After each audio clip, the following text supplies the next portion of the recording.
우리는 지금 하나님 나라의 관점에서 목적이 이끄는 40일 캠페인을 통해서 우리의 인생의 목적에 대해서 같이 생각하고 있습니다. 우리는 첫 번째 목적을 배웠죠. 그것은 예배였죠.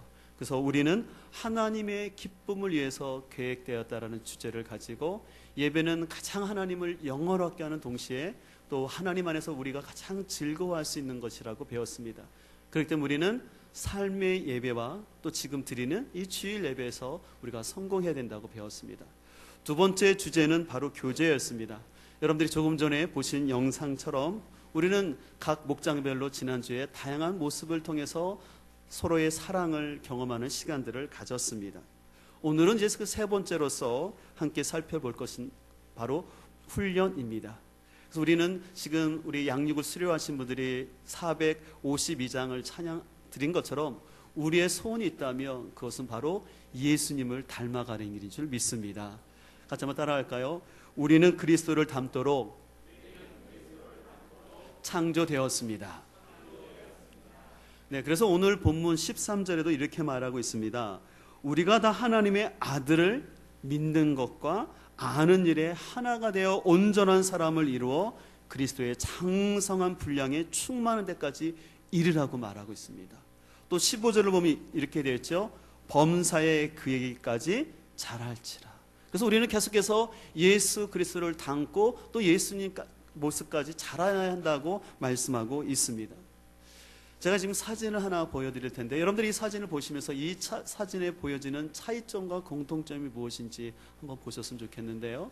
자, 첫 번째 사진은 아프리카의 기아로 인해서 앙상한 뼈만 남은 한 사람의 모습입니다. 다음 사진은요, 세계에서 가장 뚱뚱한 사람으로 기록된 사람인데요, 미국에 사는 싱커스라는 사람인데 무려 몸무게가 1736kg이라고 합니다. 네, 1톤이 넘어가지요. 대단한 체중입니다. 여러분들 이 두 사진의 차이점은 말하지 않아도 아시겠죠? 근데 이 두 사진의 공통점이 있다면 그것은 불균형성입니다. 한쪽은 너무 말랐고 한쪽은 너무 쪘다라는 것입니다. 그래서 이 두 사람은 스스로 아무 일도 할 수 없고 그래서 심지어는 이들은 생명의 위험까지 처해 있다라는 공통점을 가지고 있습니다. 때로는 오늘날 이 세상을 살아가는 그리스도인의 모습 가운데도 이런 모습이 있지 않을까 생각해 봅니다. 어떤 사람은 영적 기아 상태에서 영적 미소가 같은 모습을 보이는가 하면 또 어떤 사람들은 영적 무기력 가운데 있는 것입니다. 그래서 교회를 다닌다고 하지만 막상 말씀을 잘 먹지 못해서 영적으로 메말라 있는 상태에 있든지 아니면 교회는 오래 다녔지만 어떻게 보면 영적인 무기력 가운데서 열매도 없이 또 행함의 변함도 없는 그런 모습으로 살아가고 있을 수도 있다는 것이죠. 그렇기 때문에 오늘 본문에서는 우리가 예수 그리스도를 닮아가라고 얘기하고 있습니다. 그렇다면 우리가 어떻게 예수님을 닮아서 성장하는 그리스도인이 될 수 있을까요? 그것은 첫 번째, 우리는 성장통을 지혜롭게 극복해야 될 줄 믿습니다. 한번 따라하겠습니다. 성장통을 지혜롭게 극복해야 합니다. 성장통을 지혜롭게 극복해야 합니다. 여러분들은 혹시 피터팬 증후군이라는 말을 들어보셨나요? 이 피터팬 증후군이라는 것은 뭐냐면 몸은 성인이 되었지만 영원히 어린 아이로 남고자 하는 일종의 정신적인 질환이라고 말할 수 있습니다. 그래서 이 증후군에 걸린 사람은요, 성인임에도 불구하고 지금 보시는 사진처럼 성인임에도 불구하고 젖꼭지를 멀고 있는 그런 유아적인 모습을 보이는 거죠. 그래서 자신에게 맡겨진 일들을 책임 있게 감당하려는 것이 아니라 회피하려는 모습을 보일 수 있다는 것이죠. 근데 이런 모습이 우리 신앙생활 가운데서도 나타날 수 있는데 오늘 본문에서는 그것을 바로 어린 아이라고 표현하고 있습니다. 그래서 14절을 보게 되면 이렇게 기록되어 있습니다. 14절을 보면 이는 우리가 이제부터 어린 아이가 되지 아니하여, 그러면서 이제 어린 아이의 특징을 설명하고 있는데요. 그것은 뭐냐면 속임수와 유혹에 잘 빠지며 세상 풍조에 따라 요동하는 사람이라고 얘기를 합니다. 여기서 이 속임수라는 단어는 주사위를 말하는데요. 쉽게 말해서 여러분들 야바이꾼들 아시죠? 역전 앞에나 그런 데서 야바이꾼들이 주사위를 움직이면서 어디에 돈이 있는지 맞추라는 것입니다. 그럼 우리는 그것을 보고 있으면 어떻습니까? 분명히 이쪽에 있어서 돈을 걸면 어떻습니까? 속이기 때문에 결코 이길 수 없다라는 것입니다. 이와 마찬가지로 영적으로 어린 사람은 늘 속일 수밖에 없다라는 것입니다. 또 요동하다라는 말은 이 배에 조타 장치가 없어서 배가 이리저리 흔들리는 모습을 표현하는 것으로서 사람이나 환경에 따라서 믿음이 왔다 갔다 하면서 우유부단한 모습 가운데 있는 것을 바로 어린아이 신앙의 특징이라고 말하고 있습니다. 근데 바로 이런 어린아이들은 잘 속고 세상 유혹에 빠져들고 방향 감각이 없이 왔다 갔다 하는 사람인데, 이에 반해서 13절에 보면은 어린아이와 대비되는 온전한 사람에 대해서 얘기하고 있습니다. 13절을 보실까요? 13절 보면 우리가 다 하나님의 아들을 믿는 것과 아는 일에 하나가 되어 어떤 사람을 이루어요? 온전한 사람을 이루어 그리스도의 장성한 분량이 충만한 데까지 이르라라고 말씀하고 있는 것을 볼 수가 있습니다. 특별히 여기 온전한 사람이라는 뜻은 뭐냐면요, 나무가 나이테가 성장하는 것처럼 또 아니면 키가 컸다라는 의미가 있습니다. 여러분들 아이들을 키워보신 분들은 경험을 해보겠지만, 아이들이 키가 갑자기 크게다 보면은 성장통을 겪게 됩니다. 이 성장통이라는 것은 뭐냐면 뼈가 급속하게 성장하는 것에 비해서 관절이나 근육들이 그 뼈의 성장 속도를 따라가지 못하기 때문에 생기는 통증입니다. 그래서 모든 청소년들이 이런 성장통을 겪는 건 아니지만, 다른 아이들보다도 이렇게 빨리 크는 아이들은 이런 성장통을 겪을 수 있다는 것입니다. 근데요, 우리 신앙생활에도 이런 성장통이 있을 수 있습니다. 왜냐하면 우리는 신앙생활하면서 하나님 나라의 가치관을 배우게 됩니다. 그러나 계속해서 우리는 이 세상 가운데서 세상의 가치관 가운데 살아가죠. 그러다 보니까 두 다른 가치관이 우리 안에 있다 보니까 그 안에서 믿음의 성장통을 겪게 될 수가 있습니다. 그래서 어떤 사람은 때로는 사람을 통해서 성장통을 겪기도 하고, 때로는 어떤 사람은 어떤 물질에 대한 부분에 있어서, 또 어떤 사람은 시간에 대한 부분에 있어서 신앙적인 성장통을 겪을 수가 있다는 것이죠. 또 개인뿐만 아니라 교회도 마찬가지입니다. 교회도요, 새로운 리더십이 전환되는 과정 속에서 교회가 성장통을 겪을 수 있습니다. 왜냐하면 과거에 행하던 전통에서 또 새로운 리더십과 새로운 방향으로 교회가 전환되는 과정 속에서는 어떻습니까? 당연히 그 안에 성장통이 발생할 수 있다는 것입니다. 그러나 어린 아이들이 이 성장통을 겪지만 비록 한 1년 정도만 지나면 자연스럽게 이 성장통은 극복되는 것처럼, 우리도 신앙 안에서 인내하고 우리가 성장하면 성장할수록 이 성장통을 지혜롭게 극복하게 되는 줄 믿습니다. 그렇기 때문에 여러분들이 아시는 영어 단어에 보면 No pain, no gain이라는 단어가 있습니다. 그것은 뭡니까? 고통 없이는 얻는 것이 없다라는 것입니다. 다시 말해서 뭔가를 얻기 위해서는 우리에게 고통이 찾아온다는 것이죠. 그렇기 때문에 야고보서 1장 2절에서는 이렇게 말하고 있습니다. 내 형제들아, 너희가 여러 가지 시험을 만나거든 어떻게 하라고 합니까? 온전히 기쁘게 여기라는 것입니다. 왜냐하면 이는 너희 믿음의 시련이, 이 믿음의 연단, 믿음의 이 성장통이 인내를 만들어낸다라고 얘기하는 것입니다. 그래서 이 온내를 온전히 이루라. 이는 너희로 온전하고 구비하여 조금도 어떻게 하게 해요? 부족함이 없게 하기 위해서 하나님께서 때때로 우리에게 시련의 연단이 온다는 것입니다. 중요한 것은 성장에는 시간이 필요하다는 것입니다. 그러면서 우리의 신앙은 늘 과정적이고 지향적이라는 사실을 우리는 잘 이해해야 될 줄 믿습니다. 이 말은 뭐냐면요, 여러분들 우리가 구원받는 것은 우리의 행위가 아니라 하나님의 선물이요 은혜입니다. 그래서 우리가 예수 그리스도를 나의 구세주로 고백하는 순간, 영접하는 순간 우리는 죄인이 아니라 의인이 됩니다.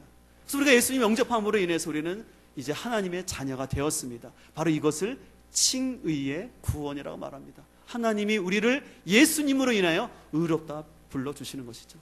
자, 그래서 우리가 구원을 받았습니다. 그러나 우리의 신분은 죄인에서 의인으로 바뀌었지만 우리의 성품은 어떻습니까?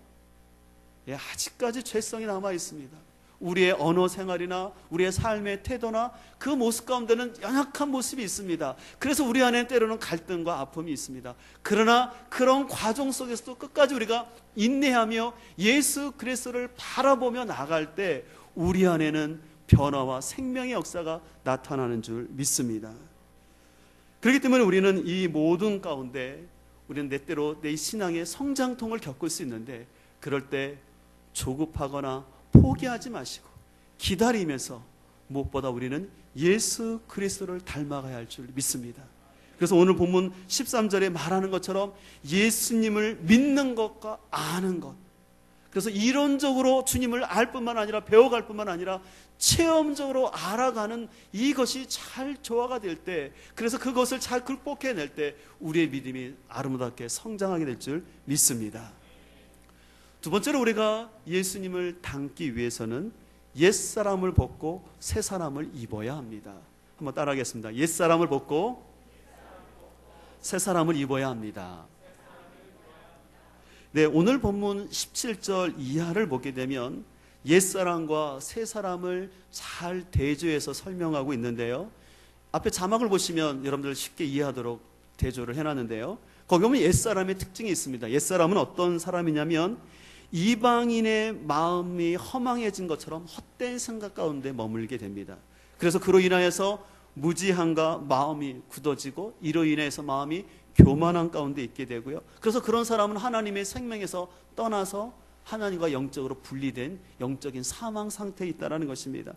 그렇기 때문에 이들은 감각 없는 자들이 되고요, 그로 말미암아 방탕 가운데 방임하면서 모든 더러운 것을 욕심 가운데 행하는 사람이 옛사람의 모습이라고 말합니다.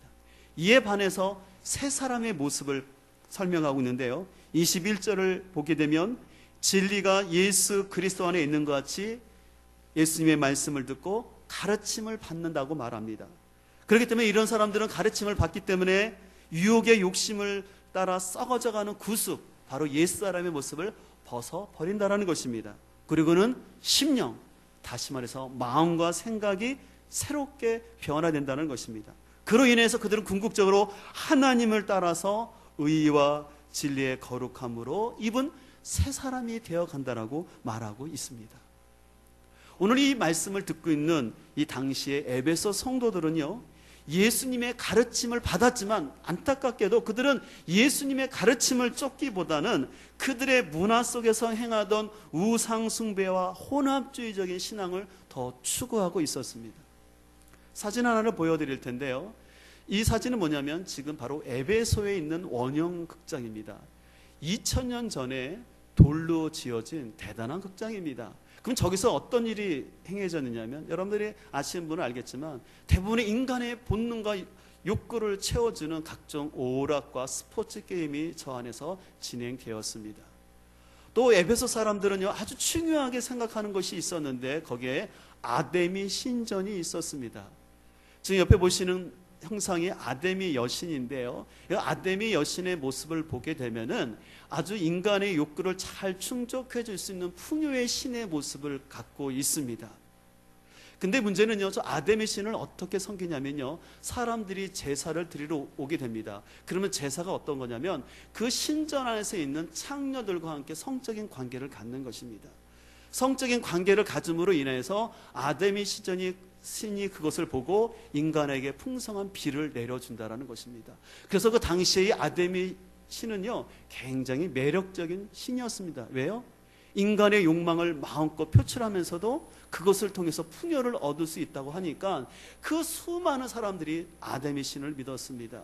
그래서 저 아데미 신전의 크기가 이루 말할 수 없을 정도로 아주 크고 웅장했다고 합니다. 그래서 원래는 지금 에베소 지역이 항구 지역인데요, 그 배를 타고 딱 들어오게 되면 제일 먼저 산 중턱에 보이는 것이 그 아데미 신전이었다고 합니다. 그래서 그 당시 에베소 사람들은 많은 사람들이 저 신전에서 행하는 것들을 그대로 행하고 있었다는 것입니다. 그러므로 말미암아 이 에베소에 있는 성도들 역시도 예수님을 믿으면서도 이런 풍조를 따르고 있는 사람들이 있었다는 것이죠. 그렇기 때문에 사도 바울은 이런 사람들을 바로 무지함으로 인해서 감각 없이 방탕과 욕심 가운데 살고 있는 옛 사람이라고 얘기를 하는 것입니다. 오늘날 우리가 살아가는 시대는 어떻습니까? 오늘날 우리가 살아가는 이 세대 역시도 절대적인 진리보다는 상대적인 진리를 선으로 여기고 예수님도 좋고 부처님도 좋고 모하메드도 좋고 다 같이 살아가는 것이 좋은 거라고, 매너 있는 거라고, 교양 있는 거라고 사람들이 가르치고 있습니다. 그러면서 요즘 사회는 소수자의 인권을 존중해야 된다는 명목하에 동성애를 합법화시키고, 또 몇 주 전에 있었던 것처럼 우리나라 군 형법에서도 동성애가 죄가 아니라는 것을 법조항을 만들고자 했습니다. 이로 인해서 많은 그리스도인들이 거기에 반대하는 청원을 올려서 7만 5천 건의 청원이 올렸는데, 여러분 생각해 보십시오. 소수자의 인권이라는 명목하에 군에서 동성애가 허용된다면 어떻게 하겠습니까? 어떻게 나라를 지키겠습니까?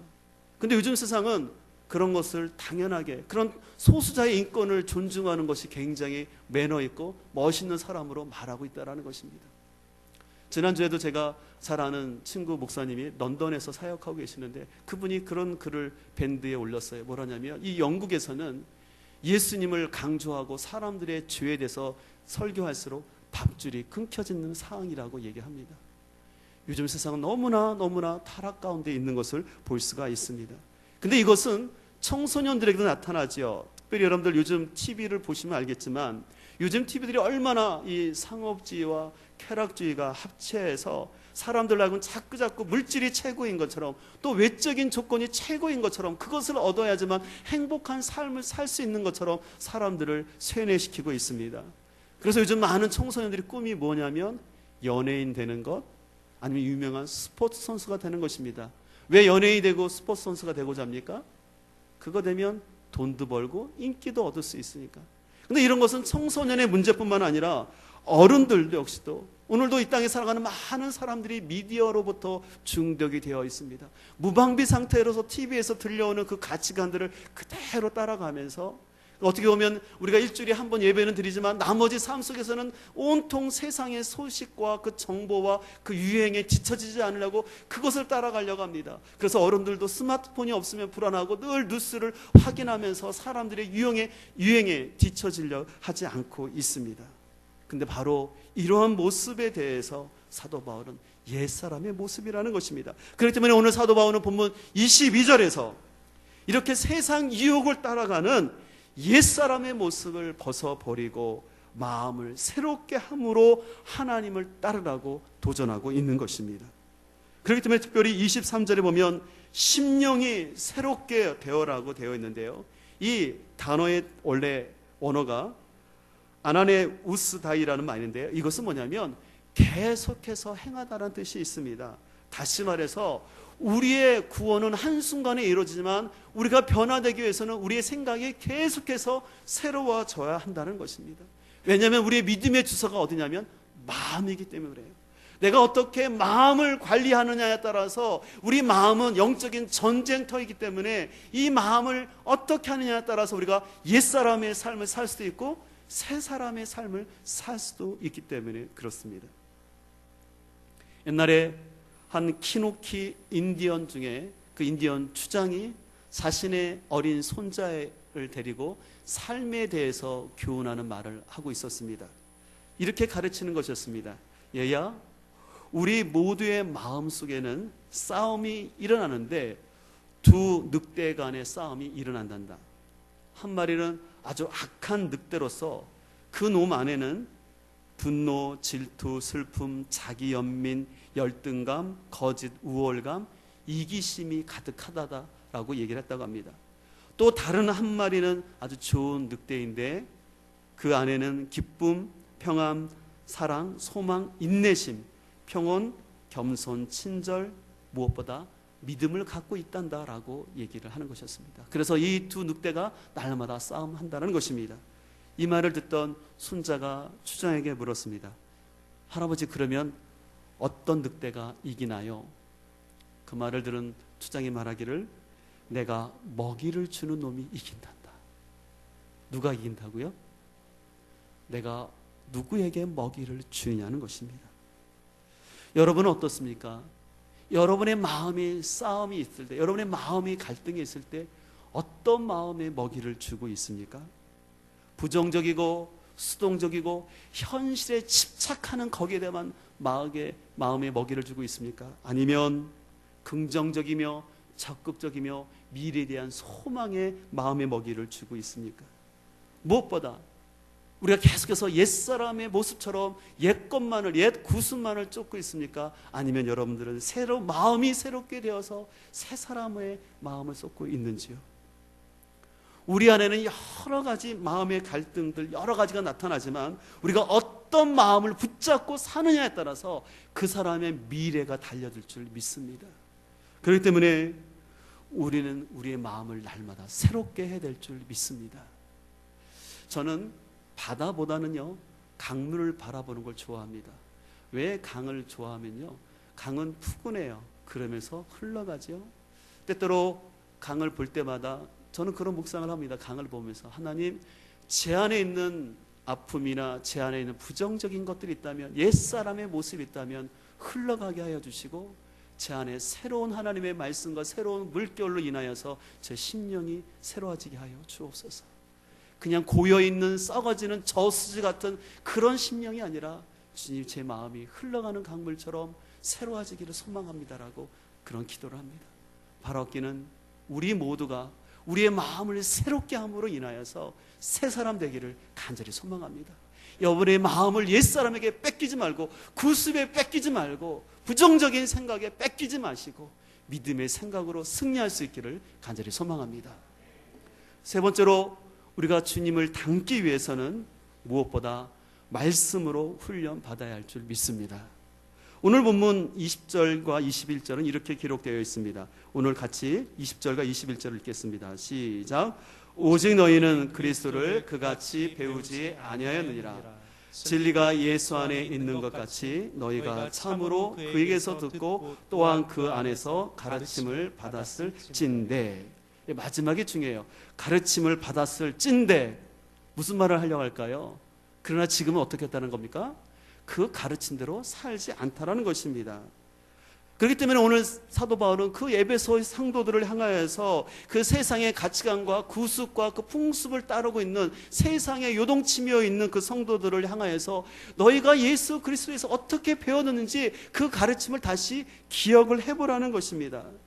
왜냐하면요, 이 에베소 지역은요 아시아의 수도였습니다. 굉장히 중요한 지역이었습니다. 그렇기 때문에 사도 바울은 다른 어떤 지역보다도 이 에베소 지역을 소중히 여겼습니다. 그래서 사도 바울이 제3차 전도 여행 때 이 에베소에 방문했고, 무려 사도 바울이 3년씩이나 이곳에 머물면서 여러분들이 잘 아시는 두란노 서원이라는 곳에서 밤낮 끊임없이 사람들을 가르치고 양육을 했었습니다. 근데 문제는 사도 바울이 떠난 다음에 사도 바울이 로마에서 소식을 듣다 보니까 그 성도들이 다 그 말씀을 다 잊어버리고는 세상 유혹 가운데 빠져 살면서 요동치고 있다는 얘기를 들었던 것입니다.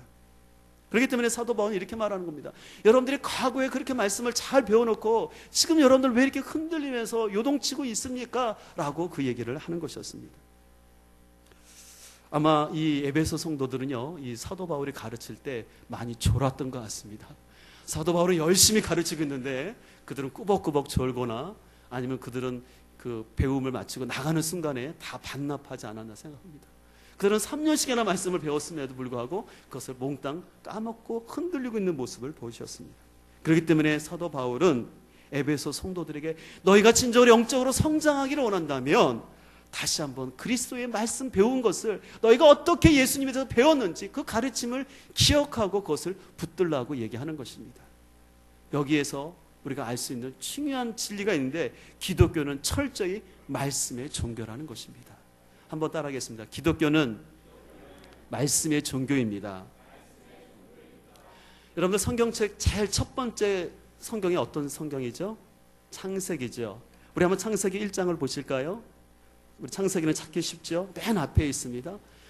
창세기 1장 1절을 보면 태초에 하나님이 천지를 창조하셨다라고 말씀하시면서, 그러면 하나님께서 이 천지를 어떻게 창조하셨냐면 1장 3절을 보실까요? 같이 읽겠습니다. 1장 3절입니다. 시작. 하나님이 이르시되, 옛날 성경에는 하나님이 가라사다를 했죠. 자, 하나님께서는 하나님께 말씀으로 이 모든 것들을 창조하셨고 보시기에 좋았다라고 말씀하셨습니다. 그리고 이제 성경의 마지막 권이 어떤 책입니까? 66권의 마지막 책이 요한계시록이죠. 그럼 여러분들 요한계시록 마지막 22장을 보실까요? 요한계시록 맨 뒤에 있으니까 이것도 찾기 쉽죠. 요한계시록 22장 18절을 보게 되면 이렇게 되어 있습니다. 같이 한번 읽겠습니다. 시작. 내가 이 두루마리의 애월의 말씀을 듣는 모든 사람에게 증언하노니 만일 누구든지 이것들 외에 더하면 하나님이 이 두루마리에 기록된 재앙들을 그에게 더하실 것이요 만일 누구든지 이 두루마리의 예언의 말씀에서 제하여 버리면 하나님이 이 두루마리에 기록된 생명나무와 및 거룩한 성의 참여함을 제하여 버리시리라 하니라.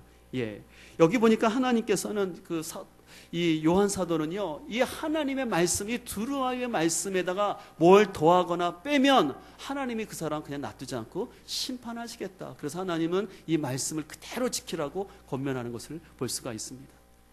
여러분들 또 신약 성경의 제일 첫 번째 책이 어떤 책입니까? 마태복음이죠. 그 마태복음 보게 되면 여러분들 아시는 것처럼 1장에 보면 예수님에 대한 족보가 나옵니다. 그러면서 이제 예수님이 본격적으로 사역하는 것이 마태복음 4장에 나타나는데요. 예수님이 본격적인 공생애를 시작하시면서 광야에서 40일 동안 금식 기도를 하셨지 않습니까? 근데 바로 끝나고 사단이 예수님을 첫 번째로 시험했습니다. 어떤 시험이냐면 이 돌덩이가 떡이 되게 하라고 시험을 했습니다. 그랬을 때 예수님이 뭐라고 말씀하셨냐면 마태복음 4장 4절을 보면 이렇게 되어 있습니다. 같이 읽겠습니다. 시작. 예수께서 대답하여 이르시되 기록되었으되 사람이 떡으로만 살 것이 아니요 하나님의 입으로부터 나오는 모든 말씀으로 살 것이라. 예, 사람이 떡으로만 사는 것이 아니라 기록되었을 때 바로 구약 성경의 말씀을 인용하면서 사람은 하나님의 모든 말씀으로 살아야 된다라고 하면서 예수님은 바로 말씀에 대해서 가르치셨습니다. 그러면서 이제 마태복음이 28장으로 끝나게 되는데요. 또 마태복음 28장을 보게 되면 한번 보실까요? 이제 예수님께서는 십자가에 죽으시고 부활하신 다음에 승천하십니다. 승천하시면서 마지막 제자들에게 유언의 말씀을 남기시는데요. 28장 19절을 보게 되면 우리가 잘 아는 말씀인데요.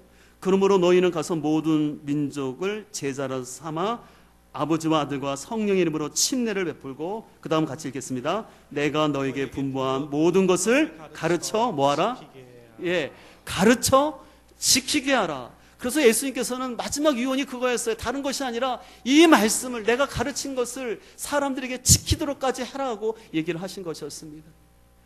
그래서 이제 그 예수님의 명령을 받아서 12 사도들이 순종하면서 복음을 전하는데, 바로 사도들이 행한 것을 기록한 것이 사도행전입니다. 또 뒤로 넘겨서 사도행전을 보실까요? 이 사도행전도 보게 되면 사도행전 1장이 어떻게 시작되는지를 볼 수 있는데요. 사도행전 1장 1절을 보면 이렇게 시작됩니다. 데오빌로여, 내가 먼저 쓴 글에는, 이 사도행전의 저자인 누가인데요. 누가가 말하기를 내가 먼저 쓴 것은 바로 누가복음을 얘기합니다. 거기서 무릇 예수께서 행하시며 가르치기를 시작하심부터, 그러니까 예수님께서 뭐 하기를 시작하셨다는 거예요?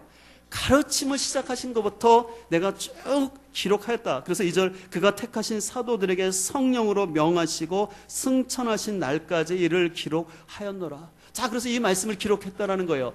자, 그래서 사도행전이 이렇게 시작되는데, 사도행전 마지막도 어떻게 끝나는지 보세요. 자, 사도행전 마지막을 볼 텐데요. 사도행전 28장입니다. 28장 30절을 보세요.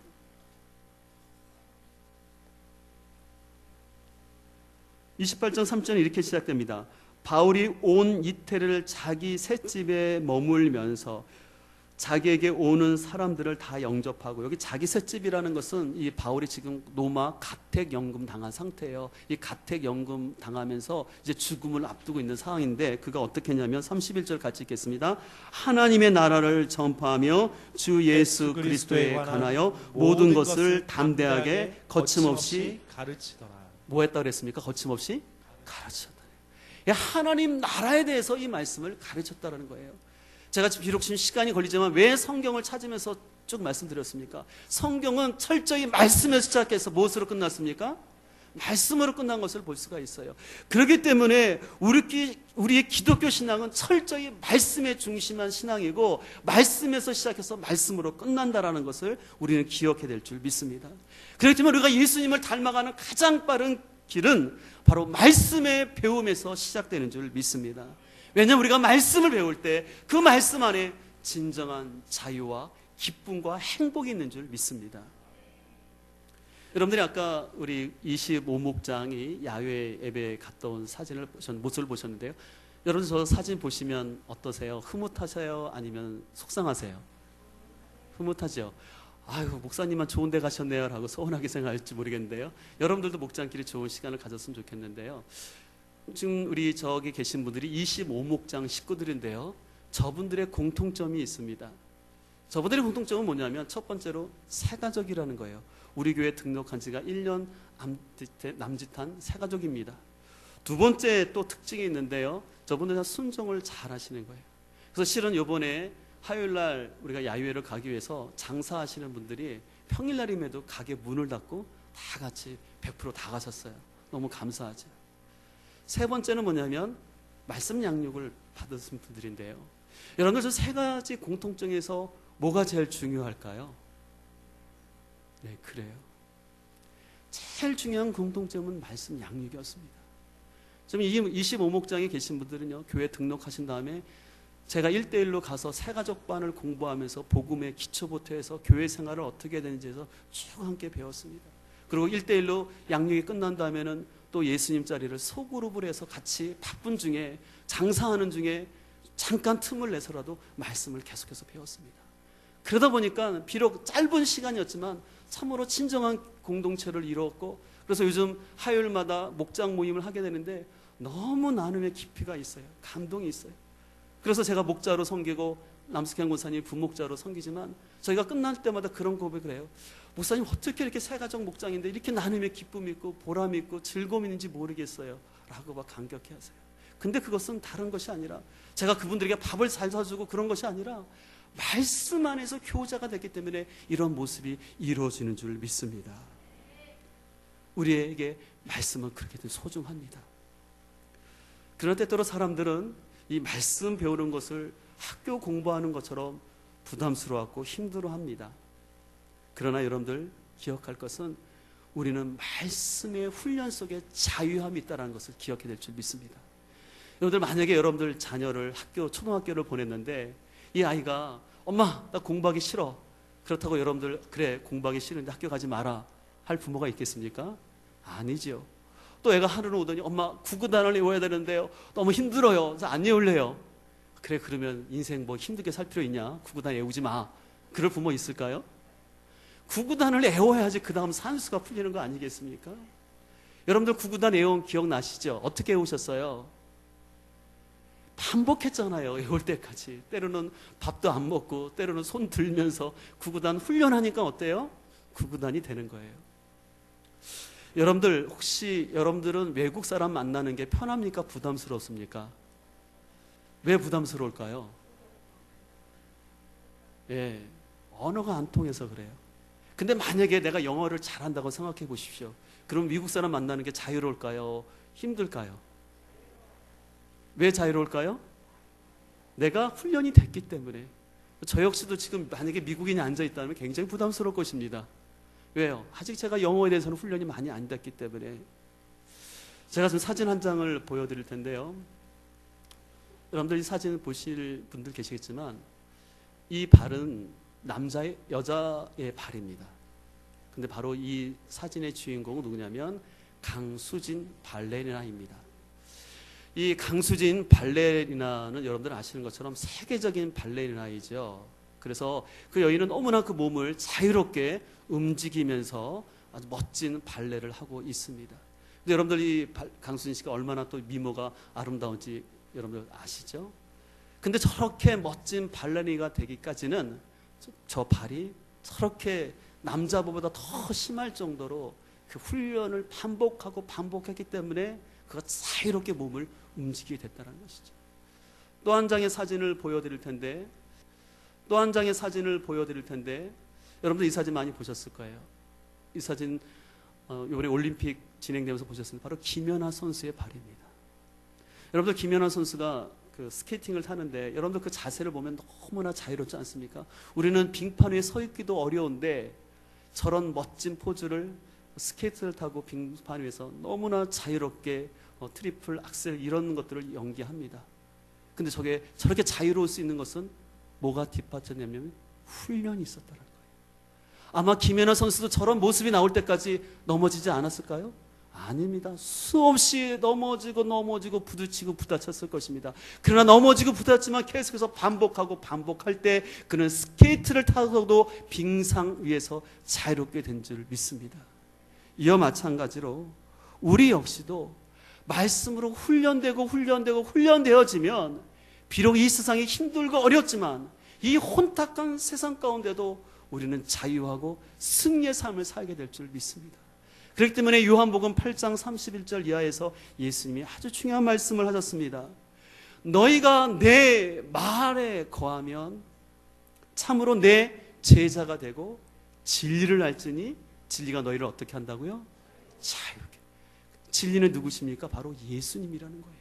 바로 진리신 예수님의 말씀에 거하면 우리가 자유한다라는 것입니다. 여러분들은 예수님 믿는 게 자유합니까? 여러분들 교회 나오는 게 즐겁고 자유롭습니까? 아니면 부담스럽고 힘이 듭니까?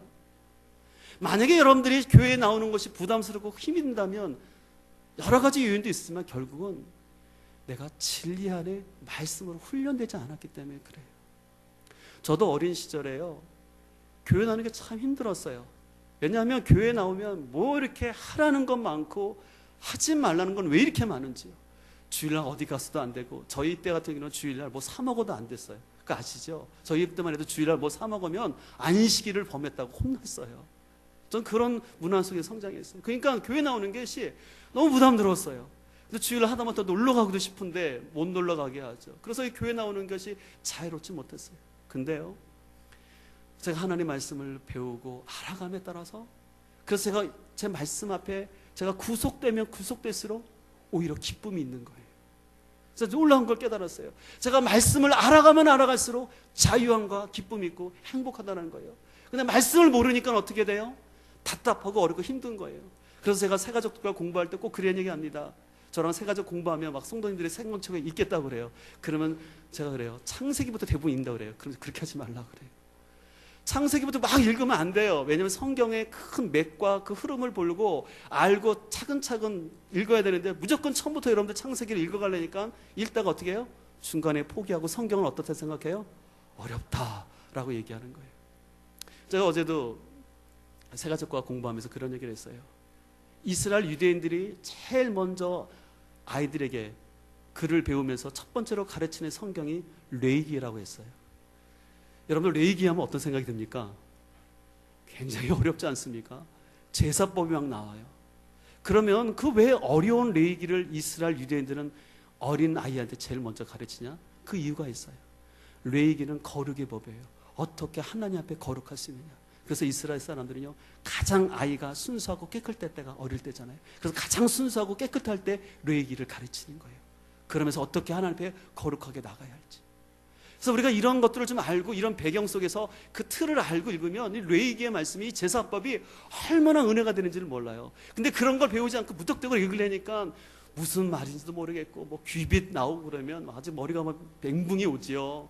분명히 했던 것 같은데 그 말 또 나오고 또 나오죠. 힘들어져요. 근데 우리는 말씀을 그렇게 무턱대로 배울 것이 아니라 체계적으로 배워야 할 줄 믿습니다. 그렇기 때문에 우리가 양육으로 훈련받아야 할 줄 믿습니다. 실은 저도 개인적으로 교회에서 사역을 마치고 나면 집에 가면 한두 시간씩 계속 말씀 공부를 해요. 왜냐하면 자꾸 저 역시도 계속 말씀으로 무장되고 훈련돼야지만 제가 성도들에게 더 많은 꼴로서 먹일 수 있기 때문에 그렇죠. 만약에 제가 말씀 공부를 안 하고 제가 아는 말씀의 수준이 딱 이 정도로만 정해져 있으면 어떻겠습니까? 늘 저는 이 틀 안에서만 말씀을 전할 거예요. 그러면 여러분들은 이 틀 안에서만 말씀을 배우기 때문에 어떻게 할까요? 그 틀을 벗어나지 못하고 답답할 것입니다. 그러나 우리가 더 그 말씀의 깊이와 그 넓은 은혜로 들어가게 되면 그 말씀을 배우면 갈수록 우리는 진정으로 자유하고 기쁨을 얻게 될 줄 믿습니다. 그래서 여러분들 오늘 양육을 맡으신 분들이 주보 칼럼에도 그분의 간증들을 써놓지만, 처음에는 말씀을 배우고 힘들고 어렵지만 그러나 그 과정을 인내하고 나아갈 때 어떻게 하나님을 경험하고 살지를 깨닫게 된 것처럼, 우리 역시도 비록 처음에는 힘들어 보이지만 말씀 안에 잘 훈련됨으로 말미암아 진정으로 자유하고 승리하는 우리 모두가 되기를 간절히 소망합니다.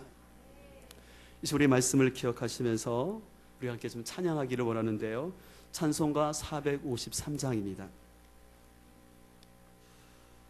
여러분, 이 찬양을 같이 부르시면서 하나님, 이 시간 말씀 들은 것을 기억하면서 주님, 내 평생의 소원이 있다면 예수님 닮기를 원합니다, 예수님 알기를 원합니다 라는 마음을 가지고 찬송가 453장을 같이 찬양 드리도록 하겠습니다.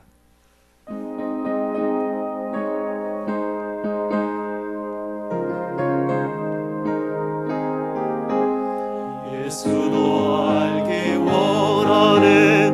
크고도 넓은 은혜와 대속해 주신 사랑을 간절히 알기 원하네. 내 평생의 소원, 내 평생의 소원, 대속해 주신 사랑을 간절히 알기 원하네. 성령이 스승 되셔서 진리를 가르치시고 거룩한 뜻을 깨달아 예수를 알게 하소서. 내 평생의 소원, 내 평생의 소원, 대속해 주신 사랑을 간절히 알기 원하네. 성령의 감화 받아서 하나님